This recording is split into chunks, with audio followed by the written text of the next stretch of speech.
தற்போது முன்னாள் அமைச்சர் செந்தில் பாலாஜி உள்பட 7 பேர் மீது வழக்கு பதியப்பட்டிருக்கிறது.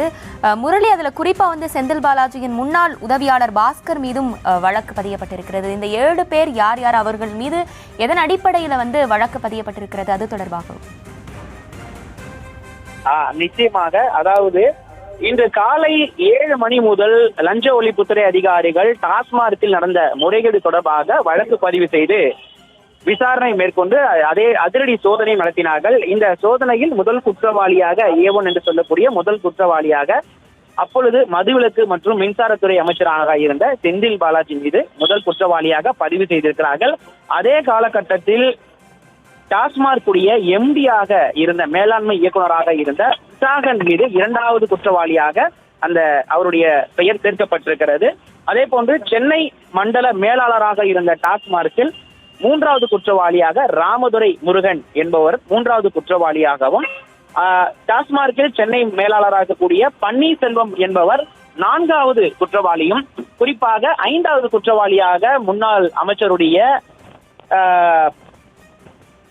PA-வாக இருக்கக்கூடிய பாஸ்கர், அவர்தான் 5வது குற்றவாளியாக போடப்பட்டிருக்கிறது. இதனை அடுத்து 6வது குற்றவாளியாக ரதேஷ் ராஜ், இவர் அமைச்சருடைய நெருங்கிய நண்பர் என கூறப்படுகிறது. இதனை அடுத்து 7வது குற்றவாளியாக அமைச்சருடைய நெருங்கிய நண்பர் கார்த்திக் என்பர். இந்த 2 பேரும் மூலமாகத்தான் பல்வேறு முறைகேடுகள் நடந்திருக்கிறது. இதற்கெல்லாம் மூளையாக செயல்பட்டது முன்னாள் திமுக அமைச்சராக இருக்கக்கூடிய செந்தில் பாலாஜி.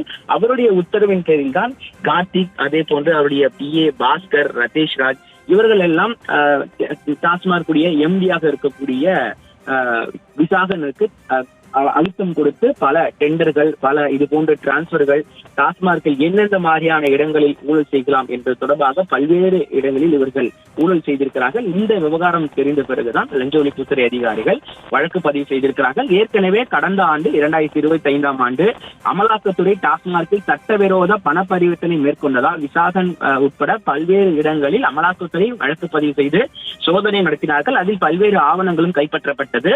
அந்த ஆவணங்கள் அடிப்படையில் தான் லஞ்ச ஒழிப்புத்துறை இதனை கையில் எடுத்து வழக்கு பதிவு செய்து தற்பொழுது திடீர் அந்த அதிரடி சோதனை இன்று காலை 7 மணி முதல் நடத்தி வந்தது. இதில் இன்று காலை 8 மணி அளவுக்கு அவர் செந்தில் பாலாஜி தங்கியிருக்கக்கூடிய அறைக்கு சென்று சோதனை மேற்கொண்டார்கள், விசாரணை நடத்தியிருக்கிறார்கள். விசாரணை மேற்கொண்ட பிறகு அவருடைய வீடு, அலுவலகங்கள், அதே போன்று இந்த 7 பேருடைய வீடு, அலுவலகங்கள், இவர்களுக்கு தொடர்புடைய இடங்கள் என 41 இடங்களில் இந்த சோதனையானது நடத்தப்பட்டது.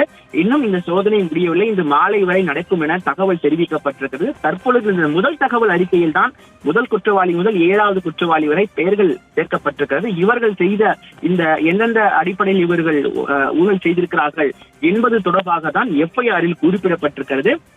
ஆகவே இந்த சோதனை முடிவில் ஒவ்வொரு நபர்களிடம் இருந்து கைப்பற்றப்பட்ட ஆவணங்கள், அதே போன்று எவ்வளவு கோடி ரூபாய் இவர்கள் ஊழல் செய்திருக்கிறார்கள் என்பது தொடர்பாக செய்தி குறிப்பாக வெளியிடப்படும் என லஞ்ச ஒழிப்புத்துறை அதிகாரிகள் தகவல் தெரிவித்திருக்கிறார்கள்.